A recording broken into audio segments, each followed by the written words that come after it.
Greetings to you all. Welcome to Back to Ashes. My name is Phoenix. Before I get started, I would like to give a very special shout out to the reform members of Back to Ashes. Denise S., Seven Leaf Clover, Through Scrutiny, Samantha Place, Lisa Radford, Tina Mead, Stephanie McLaren, Corpse Lover, Manna Ash, Normie D.W., Christy Elliott, Cindy Cleveland, and Patty's niece. If you would like to become a member of Back to Ashes, all that information can be found below. Also, a very special thank you to those that donated to my GoFundMe. That GoFundMe link is still active and accepting donations. No pressure to anyone. That information can be found down below. If you are new here and like what you're hearing, or you've just been holding off, please don't forget to subscribe, like, share, and comment. Not only does it help push this video into the algorithm, but you will also be reminded every time I upload a video. Thank you in advance. Now, with all of that being said, it is time to go back to ashes. For once we arise from the ashes, we are a bigger, brighter, stronger, and happier person in the morning. Sit back, relax, kick back, grab a snack, or tuck in and get warm, and prepare for this dose of vocal melatonin entitled True Crazy X Stories Part 2. Right after this intro, an ad will play. I'll read the first story an ad will play, and after that there will be no more ads within this video.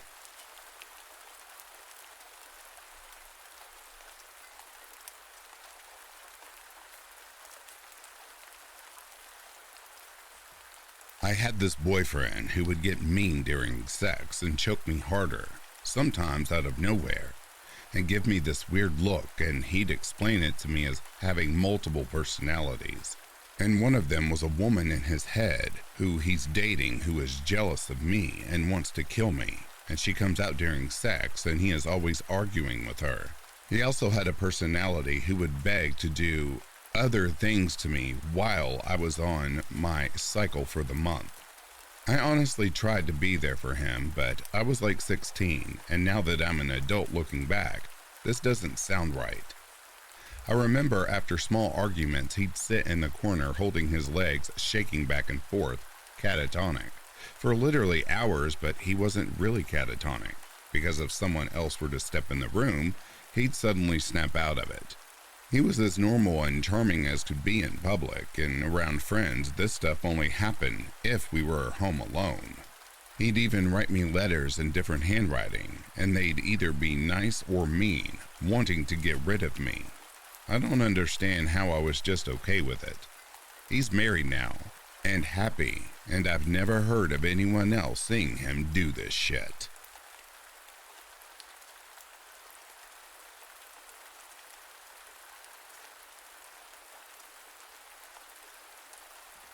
I would like to make something abundantly clear in the beginning of this. I was very naive in my youth. Very naive. While my ex was emotionally, sexually, and mentally abusive, he was smart enough to never lay a hand on me physically. He used gaslighting, manipulation, and carefully hidden sadism to control me for 8 years. I forgave him for every slight against me.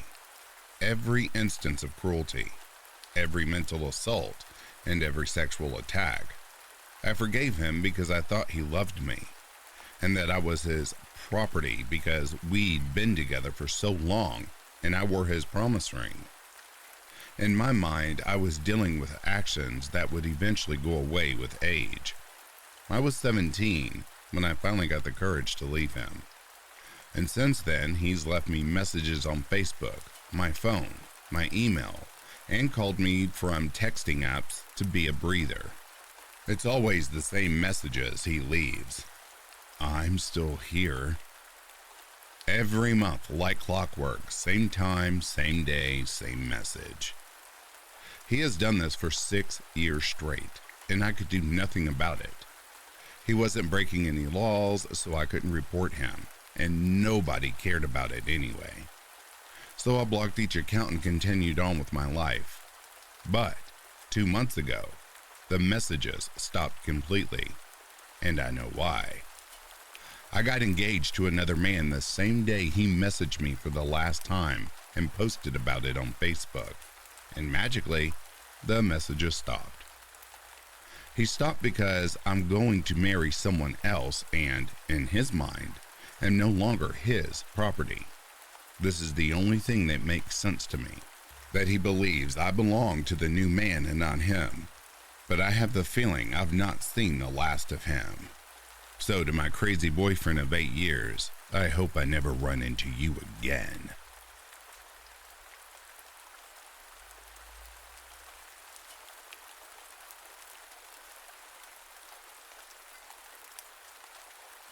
This story is about my dad's girlfriend. My dad has horrible luck with women. He is like a crazy magnet. Every woman he has ever dated, except for his current girlfriend, have been abusive both mentally and physically. This list includes my mother. But this story is about his last girlfriend, Mary. She has gone from stalking not only him but me, my husband, and our daughter too. They met at a Christmas party and hit it off. He had just gotten out of another bad relationship with a different woman that he had been on and off with for 3 years. She was the classic narcissist type. Well, Mary seemed different. She claimed she was also just out of an abusive relationship. They went out for a few months, but she never let Dad over to her place. He didn't find it at all weird until he received a call from a man who said Mary was his wife and wanted to know how my dad knew her. At first, Dad thought the guy was still her ex trying to control her, but things started to add up. He finally confronted Mary and she gave him some sob story about how her ex was refusing to sign the papers, but they were separated. Dad did a bit of digging and even talked to Mary's parents at one point. He found out that not only was Mary definitely still married, but she wasn't even separated from her husband. As far as everyone in her life knew, she was happily married, and my dad was just a friend, if they knew about him at all. Needless to say, he broke up with her. She completely lost it. She started showing up at his work, calling in the middle of the night, texting him 50+ times a day. All of that good stuff. My dad moved states twice and changed his number several times to try and get away from her, but she always found a way to find him. Love letters would arrive in the mail, or she would call and say she was coming to see him.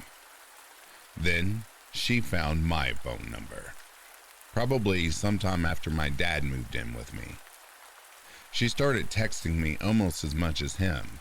Once I married my husband and had my daughter, she really went all out, sending me presents for her new granddaughter, always wanting updates and the like. I never replied and either sent back unopened packages or donated the items she had sent directly to me from other shops. Everything finally came to a head when she arrived on my dad's doorstep while he was at work with a casserole for him. She gave it to his roommate and told him it was because she noticed my dad was losing weight. He told his roommate to toss it. He didn't want to risk poison since he had just applied for a restraining order. That same night, she showed up at my apartment while my husband worked the overnight shift.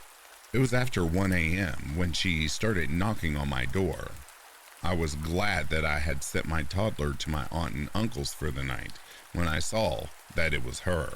She left banana bread on my doorstep, and we threw it out as soon as my husband got home. The next night, I again left my toddler with my aunt and uncle in case she came back. Guess what? She did. I started getting texts from her as she pounded on my door.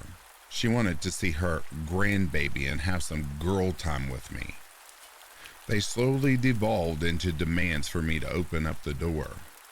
So I called the cops. While I was on the phone with dispatch, my neighbor came out ready to take her on. He told her cops were on the way since his wife was already calling them. She disappeared pretty quick into the park across the street. The cops didn't catch her, but my dad's restraining order did get granted. We have since moved across the state, but she still texts me from time to time, wanting to know how my dad is or what my daughter is up to. I never answer, but I do save all of her texts just in case I have to get my own restraining order as well.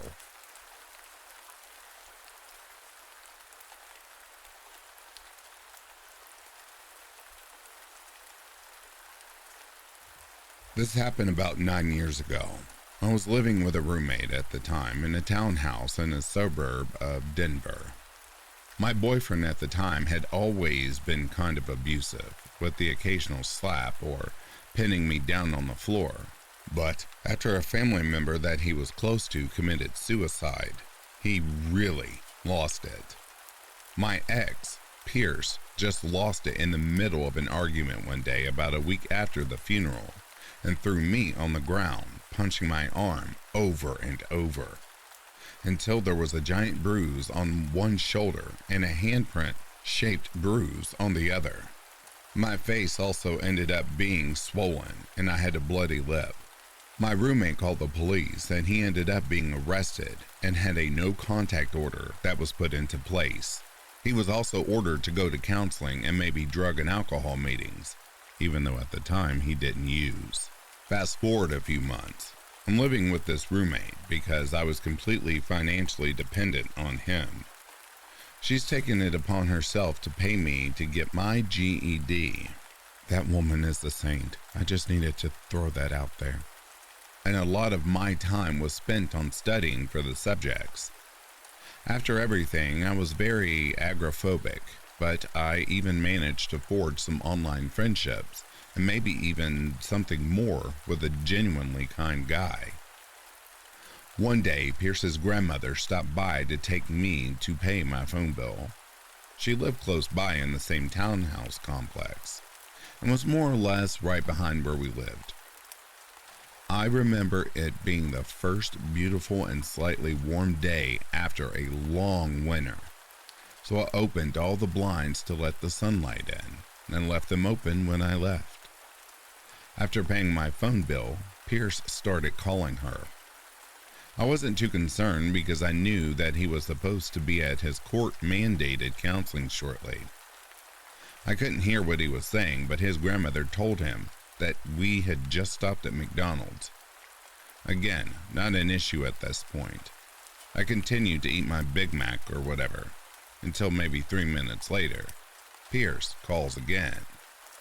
His grandma tells him that she's probably going to be home in about 10 minutes. The call then ends.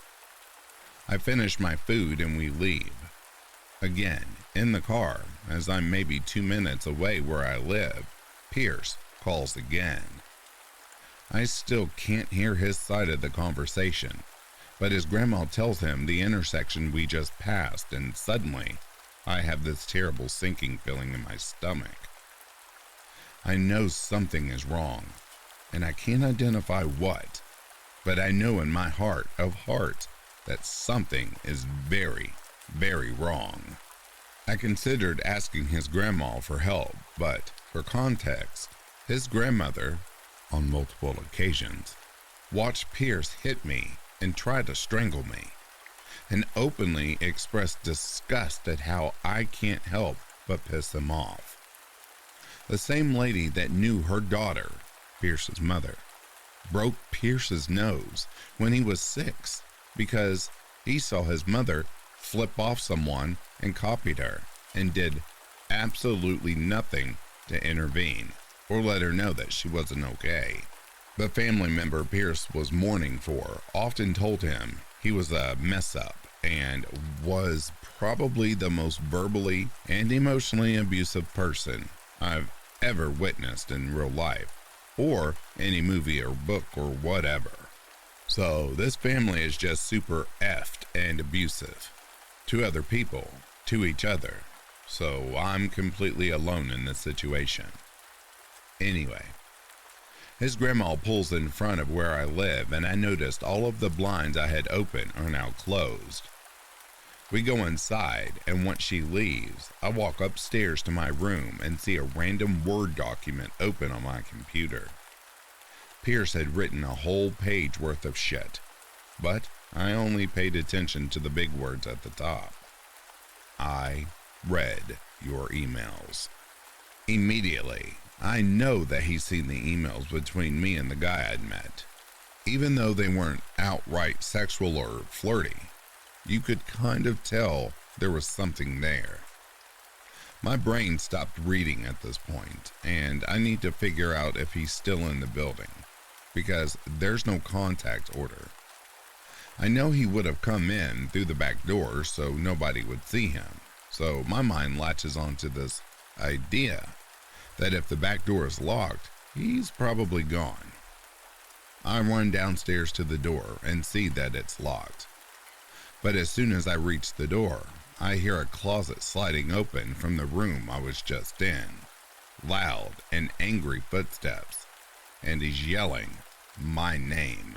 I know that this might sound weird, but I can't recall exact details.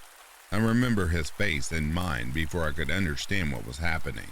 I remember being back up in that room again, I think to go through all of my emails with him, and I remember him slapping me hard in the face over and over until I got dizzy. I remember somehow convincing him to let me use my phone to respond to one of my roommate's texts. I didn't remember what I said, but I remembered that she called right away. I remember Pierce standing 2 feet away from me and looking at me, believing he was going to kill me, and my roommate asking me, "Are you safe?" I only said no. She told me that she was on her way and would be there as fast as she could. Eventually, Pierce became convinced that I had called the police, and with a knife in his hand, told me that if they were coming anyway, that he might as well give me what I deserve. I managed to convince him that I didn't call the police, and then he started crying about what a horrible person he was and threatened to kill himself with that knife.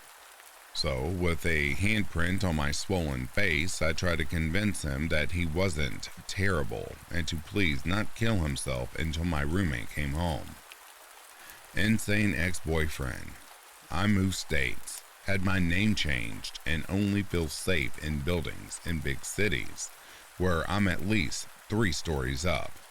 I hope I never see that asshole ever again.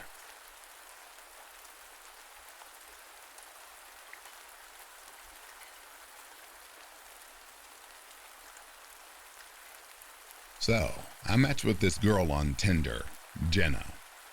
Jenna and I went to our first date on January 26th. She knew I was out of a long-term relationship and still maintained occasional contact with my ex, Mary. Jenna and I officially started calling each other boyfriend and girlfriend around mid-February. 3 days ago, while I was in the shower, she goes through my phone and reads old messages between Mary and I. A few casual ones and a few very affectionate ones from before Jenna and I started seeing each other or even met.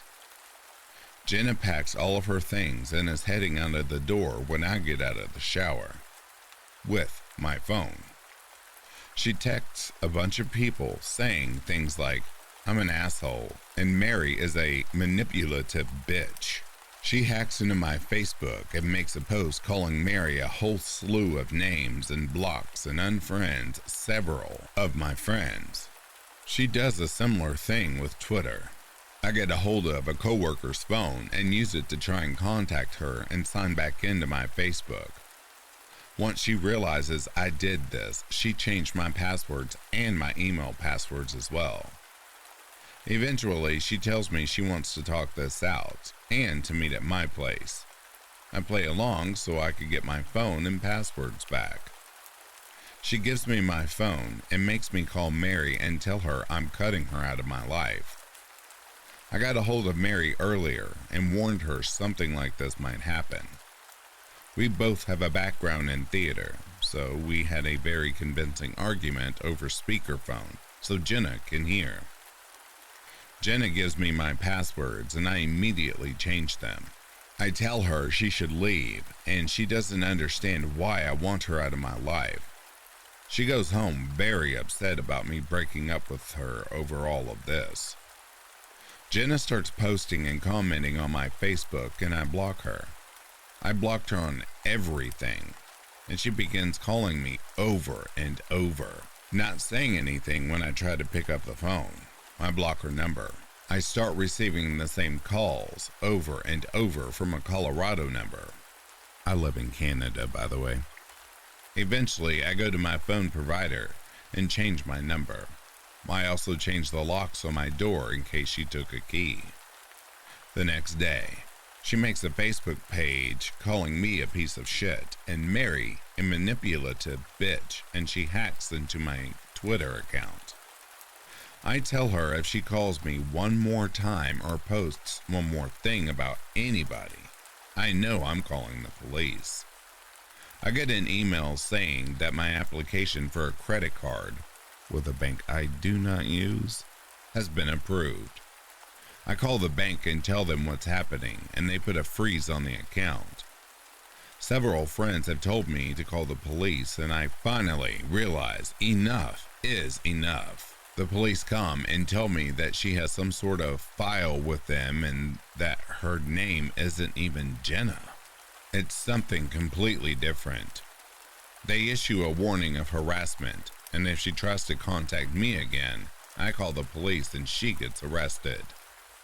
On Monday, I have to call the fraud people and get all of my accounts frozen and investigated and stuff. I realize this is a lot, but this is actually a pretty bare bones version of this story. Basically, the reason I'm writing this is now that the police got involved and I've changed my locks, and my number has been changed and all is solved, I'm starting to feel the emotional damage of being abused and harassed by someone I was really starting to care about, and I don't know how to deal with it. So, what would you all have done in this situation?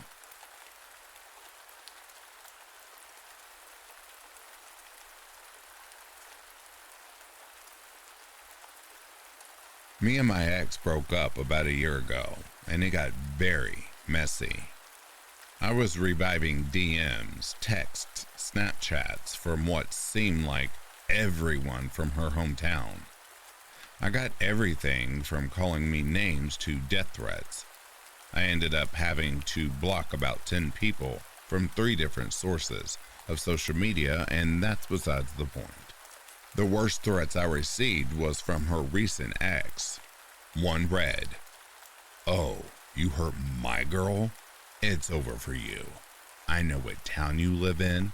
I will find you, and when I do, even your parents won't be able to recognize your body."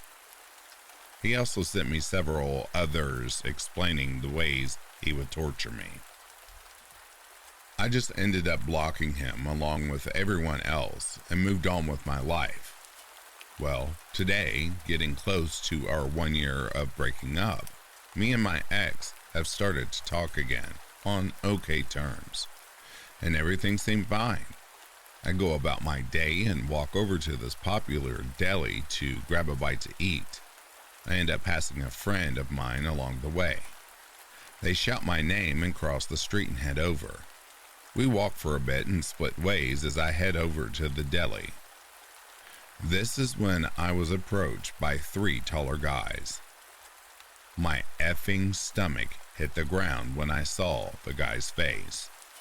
It was the ex-boyfriend I knew instantly from having to stare at his profile picture. And he brought friends. He found me. He quickly grabbed my shoulder tightly and looked me in the eyes. I stared back into his, and they seemed full of rage and insanity. "Ha ha, I finally found you," he said, in probably the most calm voice. He continued to whisper, "You know what I have to do to you now. I'm a man of my word." Every single inch of my god-darned body began to crawl. Fight or flight was kicking in, and time felt on slow-mo. My brain is running 1,000,000 miles per hour. 3 versus 1. Okay, this isn't good, but they can't just kill me here in broad daylight. Do they have a car? Oh God. Are they going to kidnap me first? I started to look for an exit, He then tightened his grip and said, "Nobody is going to save you." That's when I booked it full pedal to the metal. I knocked his grip off of me and watched as 3 guys tried to grab me, but I was already gone. I ran as fast as I could. Thankfully, I know the area pretty well, so I took off towards the direction of my friend's apartment. They chased after me, screaming full-blown battle cries. I turned the corner, and by the luck of a million gods, somebody was exiting my friend's apartment building, which had it locked from the outside gate. I dashed in and slammed the gates behind me. I watched for about 5 minutes as they searched the nearby area for me, checking in and behind dumpsters. These guys were extremely serious. I feel lucky to even be telling this event right now. This is one crazy mother effer I hope I never meet again.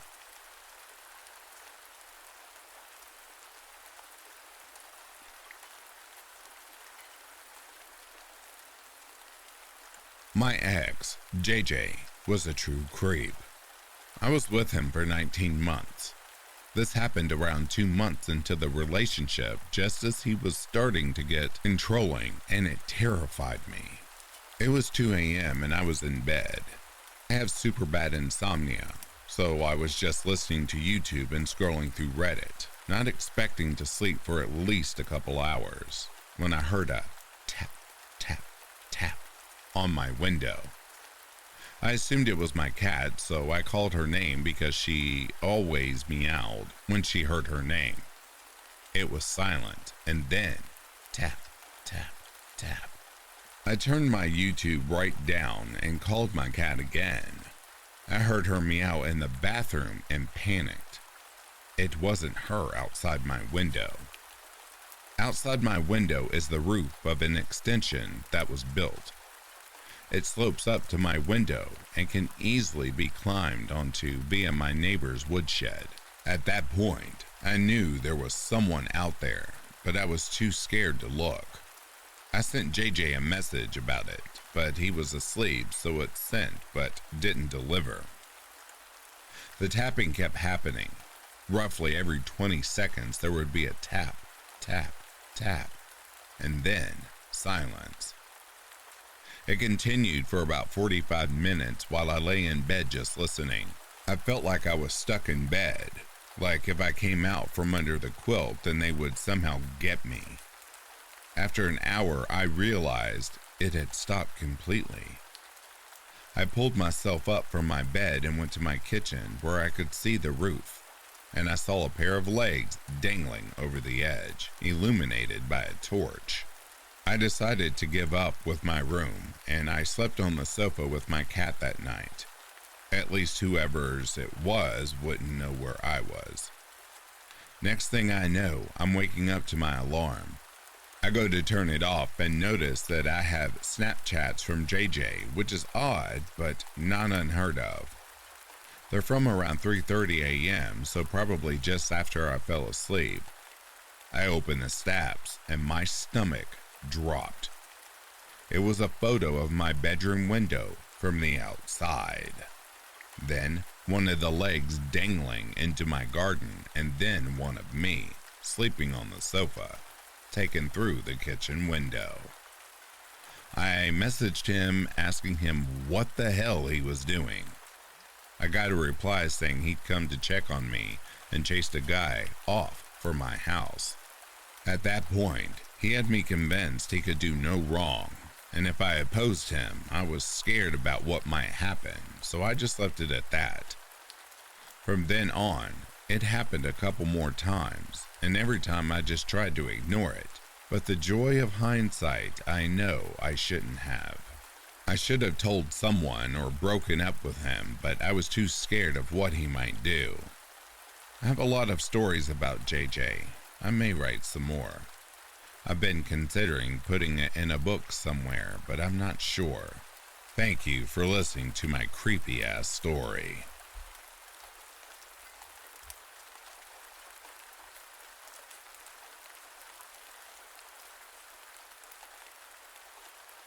So, I'll just throw this one out there. In the early 2000s, when I was 4 or 5 years old, my parents had just gotten through divorcing and my mom started dating this guy. Anyway, my mom started seeing this guy and he would come over to our house regularly. Things didn't seem that bad at first, but he actually drank daily. This was something I didn't understand yet at my age, but yeah. Let's skip to the bad stuff. So, this guy wasn't all that bad with my sister, who was 2 to 3 at the time, but he took some sadistic interest in hurting me. He arrived at our house almost every day, and the first thing he would do was take off his belt and start beating me with it. This got to the point where I would hide if I knew he was coming. As for why my mother didn't believe him then, he threatened to kill us if she did. Now, this one incident is burned into my memory. On one random day, he had found a nice little cardboard box. He picked me up and shoved me into said box and sat on top of it. My mother was doing the dishes, and I assumed she couldn't hear me screaming for her as I peered out of the box's handle hole at her back. Before he covered the holes with his hands, I screamed for a good few minutes as this asshole just laughed about torturing me. The only reason he got off the box was that I had a small screwdriver in my pocket that I used to jab him in his ass. This got him to fly off the box and pissed him off because he wasn't having fun anymore. He picked me up again and carried me off to my room, where he proceeded to beat me with his belt. Then he left me in my room after taking my lamp and locked my door. I was afraid of the dark, so I cried and screamed some more. I did so until he finally left and my mother came and opened the door. The random beatings would go on until he eventually got in trouble for something and ended up in jail. Sometimes I think maybe my mother called the police on him. He called my mom from jail and told her that if she found anybody else, that he would kill her, me, and my younger sister. We ended up moving 3 cities over, and as far as I know, my mom never heard from him again. This asshole is almost single-handedly responsible for several of my long-term phobias, and as an adult, I'd kick his ass if I ever saw him. So, to the psycho asshole, for my sake and yours, I better not see you again.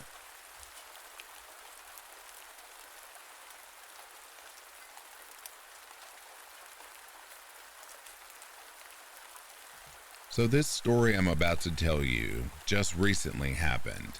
But to connect all the pieces correctly, I'll have to tell a little bit of a backstory as well. So I'm a 26-year-old gay man, and a few months ago, I got a message and friend request from my ex. The ex was my first when I was 16, and he was only 5 years older. Long story short, he dumped me right before Christmas. He claimed he couldn't handle the age gap and completely shut me off. I was devastated and had a 6-month-long depression after this. I was only 16 at the time. So I haven't heard from him in ages, and the random times I would stalk on his social media, I never found anything. A couple years ago, I did find his Facebook page and saw a few posts from family members, and it almost looked like he died. I assumed suicide or something similar and actually kind of forgot about the whole thing. Then, I received a friend request and a message. Me being a nice person, I decided since I was completely over him, I would engage in the conversation and see what happens.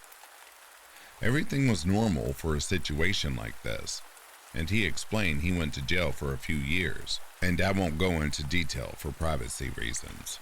After chatting for a little while, catching up, we stopped talking for a while. Nothing unusual either. Then, a few weeks ago, he started messaging again.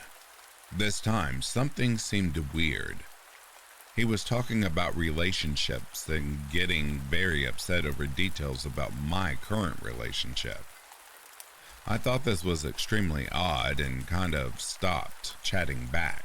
Suddenly, there was a post on social media and mass texts that he needed help.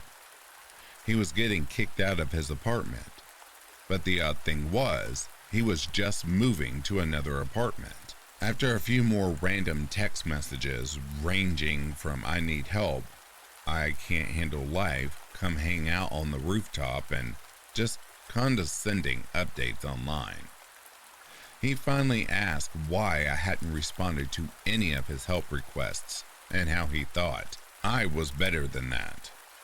At this point, I was really annoyed and decided I would just end this. I told him I didn't think a friendship would work out and I was glad to catch up and wished him the best. No response. I figured he got the message and was going to just not respond. A few days passed and still no response. I deleted his messages and moved on. 2 days later, I noticed a flower on my porch. I didn't think anything of it and continued on with my everyday life. Then, I noticed some other odd things. Around my house, some of the plants were pressed down, like someone stomped them. It was only around my bedroom window and my bathroom. My backyard looks out over a farm and woods, so I never have my curtains closed. Thinking this was odd, I never connected the two together. I figured an animal must have laid down there or something. A couple days later, when I came home later in the evening, I noticed the power was off to the house. I noticed a storm headed for us, but it hasn't hit yet. Plus, we don't normally lose power. I pull up my keys and open the front door, leaving my car in the driveway instead of the garage. I live in a really safe area, so I didn't even bother locking my car. Inside my house, the curtains were all pulled shut and it was semi-dark. With no power on, the air was starting to get stuffy. I put down my stuff in the kitchen and headed to the basement to check the power box. Walking down the steps, I heard a noise on the other side of my house, but I didn't stop as I have cats, and they tend to jump and all that stuff. Everything was on, and nothing looked odd but the electrical box. I walked back upstairs, and at this point, saw a figure out of the corner of my eye. I immediately froze. My mind raced, and my only thought was to act natural and act like I hadn't seen something. I faked a little sneeze to make up for my sudden freezing. I quickly pulled my phone out and texted my friend 911, help, and quickly called her. She didn't pick up. Damn it. I casually left a voicemail. Hey, I just got home. I have no power. You and Dave are fine to still come over, like you said. Just come in the back door. It'll be open. I tried to sound casual, but off for her. Dave is actually her father, and we've never called him by his name, unless she was telling stories about his time in the war. She also wasn't supposed to be coming over that night either. I casually walked to the back door, trying to watch my entire surroundings. I didn't see anything or hear anyone. I started to think it was just my mind playing tricks on me. I go to unlock my back door, which is now locked, and the screen door is always locked. Both were unlocked. Trying not to panic, I just opened the door and let the screen door open. I suddenly turn and try to think of something else I can do that might casually get me out of the house quickly. As I am standing in the kitchen thinking about making a run for my car, I hear a loud bang outside.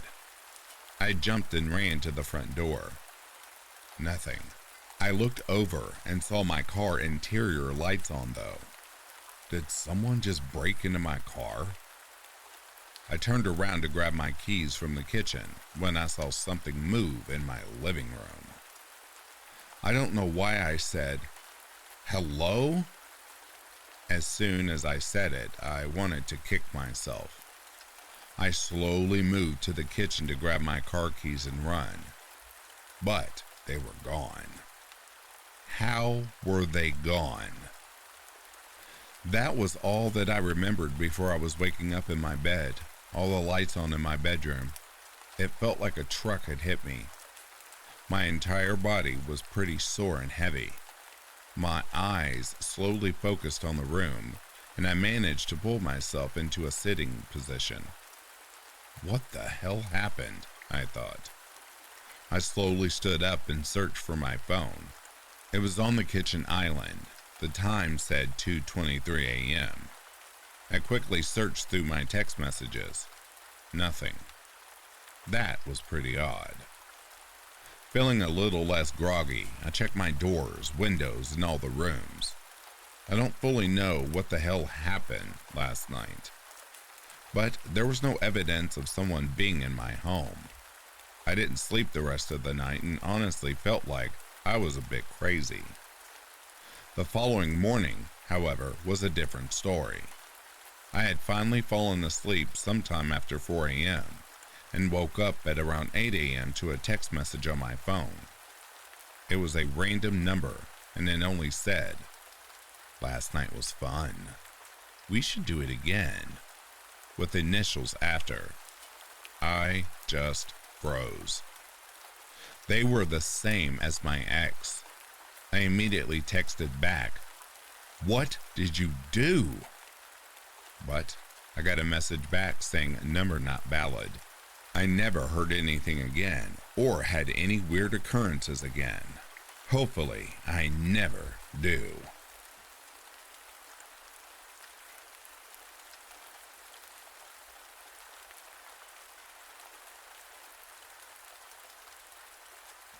This isn't so much one encounter, but it was a terrifying experience. I've never told anyone this story besides the police, but I've been thinking a lot about it lately and only recently realized how much the whole thing really messed me up. So, here it goes. I met this guy at a bar one night. We had a great time, partied all night, and eventually ended up back at my apartment. After that night, he basically lived with me instead of the hostel he was staying in. We clicked right away, and I enjoyed having him there. We dated for about 3 months before the first night he attacked me. It was the night of my 30th birthday. We celebrated, had a blast, and passed out at about 3 a.m. He had told me he suffered from PTSD and night terrors. He had woken up many nights freaking out. I was deeply passed out when I awoke to 5 quick blows to the head and face. I tried to cover myself, not knowing at all what the hell was happening, when I realized my arms were pinned to my sides. He was sitting on my chest with his legs on my arms and strangling me before I had any idea where I even was. I only remember the light fading and going black as he squeezed harder on my neck. When he let go, the blood eventually rushed back to my brain, and I remember seeing him walk into the bathroom. At that point, I grabbed the dogs and ran to my car and took off. He must have passed back out. He called me hours later, completely confused as to where I went. I told him everything he had done, and he promised me he didn't mean to do any of that. He would never do that on purpose, and he promised to seek help. I agreed to come back on the terms if he even scared me again, he'd be gone. Exactly 1 week later, again in my sleep, I woke up to him on top of me, but not doing anything. I slowly pushed him off and pretended to be getting ready for work. Out of nowhere, he jumped up and sucker punched me in my mouth. I fell onto the bed, and he again tried to strangle me this time. I didn't fight and pretended to pass out. He let me go once he thought I had passed out and went to the kitchen. As soon as he left, I grabbed my dogs again and booked it to the car. I jumped in the car and locked it. This time, he chased me. That was when I realized this wasn't some PTSD nightmare sleepwalking freakout. He was a psychopath. He was awake and very coherent. He was screaming that he'd burn my house down if I didn't come out, trying to break the windows to get into my car. As soon as I got the doors locked, I called the cops. He went back inside. When the cops arrived, I told them he's crazy and might try to attack them. When they went in, he was quietly waiting for them and went with them without any resistance. He knew exactly what he did. It wasn't until during the trial I found out that there was a knife in my bed. When he let go of me and went to the kitchen thinking I was passed out, he went to get a butcher's knife and left it on the bed when he chased me out. No one can prove what he was planning, but I am convinced he was going to stab me to death. He wasn't charged with anything in the end because the DA pulled some fancy luring maneuvers and tricked him into walking right into the arms of ICE as soon as he left the courthouse. I have to say, that was satisfying to watch. He was deported and banned from the country.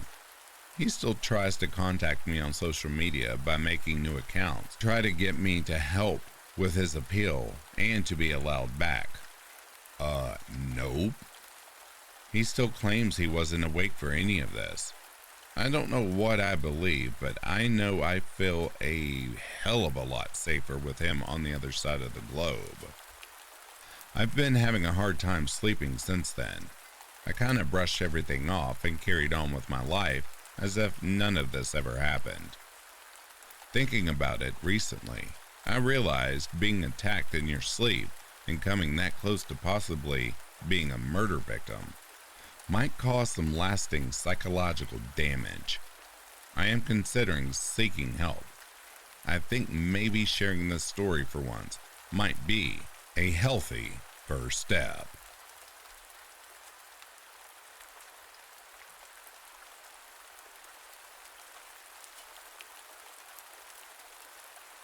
It's hard to pinpoint when this occurred, because every time I think that it's finally over, I'm reminded that it's not.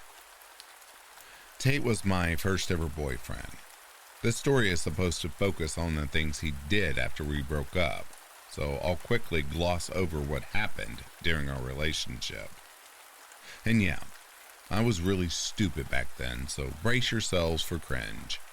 Also, prepare for lots of cussing. This is gonna be a long and angry one. We started dating shortly before my 15th birthday. The whole relationship was a mess. He convinced me to steal money from my grandmother and run away with him. He cheated on me multiple times, got me pregnant, the birth control failed, and dumped me for another girl, only to come crawling back after he had coerced me into having an abortion. He also lied. A lot. And I mean like a lot. But of course I forgave him over and over again. The whole ordeal lasted 21 months before I'd finally had it and ended it once and for all. He frequently called me, sometimes in the middle of the night, often drunk or high. In a particularly hilarious instance, he called me while getting pounded by another guy to let me know that he was getting pounded by another guy. He would also often pass by my house, sending me messages like, "I see your mom still drives the same car." One time he refused to leave until I came down and told him that I was done with him. I threatened to call the cops, which did nothing but piss him off. I eventually just blocked him everywhere I could possibly. I started dating again 3 months after our breakup. Her name was Emma. Tate somehow found out who I was dating and sent her faked screenshots of text messages that implied that I still loved him and wanted him back, in an attempt to sabotage my new relationship. Lucky for me, Emma had a brain and quickly caught on to the fact that he was bullshitting her. Since I had been blocked everywhere, he ended up messaging a friend of mine 1 year into my relationship with Emma. He said that he'd been stalking me and was threatening to kill her. I called the cops, but they just told me that they couldn't do much as long as it was nothing but messages on the internet. Emma is still alive and well, so it was all empty threats. But it was most certainly enough for me to be terrified to leave the house for a few days. Emma and I eventually broke up. Once again, Tate somehow found out about that and decided to use the opportunity of me being single. Mind you, Emma and I dated for over 2 years, so Tate and I's breakup had been more than 2.5 years ago. I also later found out that he had a girlfriend and a son. He turned up on my doorstep at 5 o'clock in the morning. He messaged me from a new profile and demanded I come downstairs to say goodbye because he was moving to LA. I'm from Europe, so not only would we have needed a visa, which requires a lot of money and can take several years to be approved, his English skills were also practically non-existent. He stood in front of my door, looking up at my window, smiling and waving. I told him to piss off or I was calling the cops, after which he went on a long rant about what a whore I was and how no one trusts him, and really a lot of nonsense. I blocked the new profile, and when I dared to take another look out the window 30 minutes later, he was gone. I really don't want to know what would have happened if I had gone outside that day. That was 3 years ago, and I honestly thought that would be it. After all, our breakup happened almost 6 years ago now. A few months ago, though, alright, backstory needed. I fell in love with someone online. He lived in America. We got married, and I moved to America. I decided to clean up my block list on Facebook. It had been such a long time. I didn't think much of it when I unblocked him. After all, I was married and lived halfway across the planet now. Not 1 month after I blocked him, he messaged me in the dead of night, which would have been sometime in the morning for him. Hey, I was just about to stop by when I remembered that you live 5,000 miles away now. How's it going? I have straight up no idea how he knows that I moved to America. My profile on Facebook is set to private. I have a mild anxiety attack even though I knew he literally couldn't touch me. I do not want to talk to you, was my response. Are you sure? I'd like to know how it's going with you and your husband, and how is America? Yes, I'm sure. I don't want to tell you about me or my husband or my life in America. I'm done with you. I have been done with you. Leave me the hell alone. His response was a 1 minute long voice message. I didn't listen to it because I didn't want to hear his voice. Instead, I forwarded it to a friend to listen to it for me. According to her, there was a lot of rambling. He apologized for the voice message, saying his cab driver had just punched him, which leads me to believe that he was either drunk and or high again, and how he still liked me, and that he'd love to stay in contact, and if I wanted someone to talk to, he'd be there. The rest was unintelligible, as there were sirens in the background. I never replied. Instead, I blocked him again. Every time something like this happens, I think it's the last time, but at this point, I feel like I'll never fully get rid of him.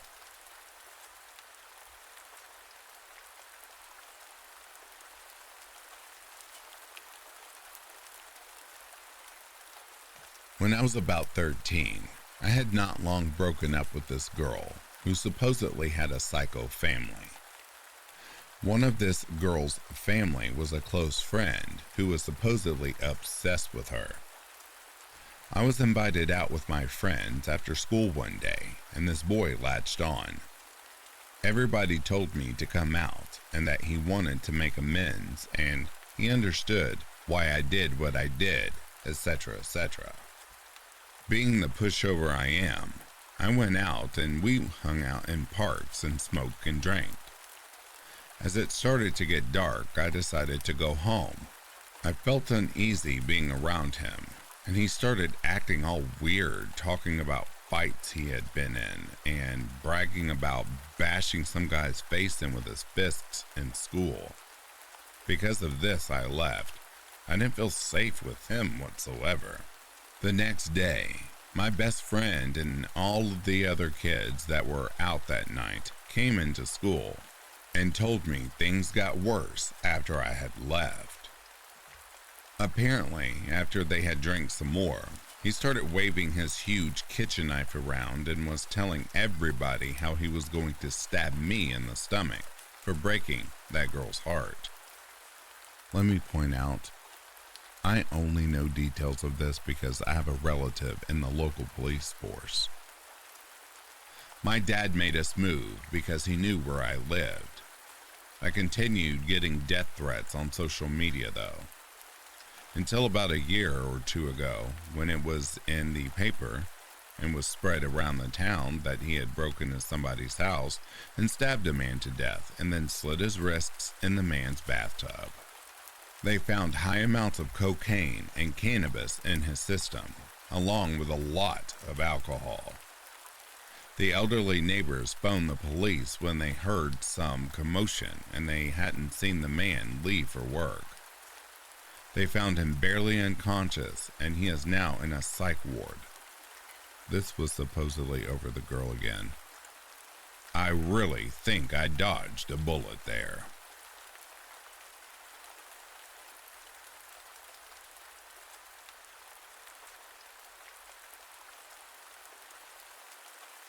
My apologies for cutting off early, but this does bring a close to these true Crazy Ex Stories Part 2. If you are sleeping, I hope Slumberland is treating you comfortably. If you're awake, I hope you've enjoyed this collection. Until next time, please take care of yourselves. I'll be reading to you soon. Have yourself a good morning, a good afternoon, or a good night. Peace, love, and light to you all.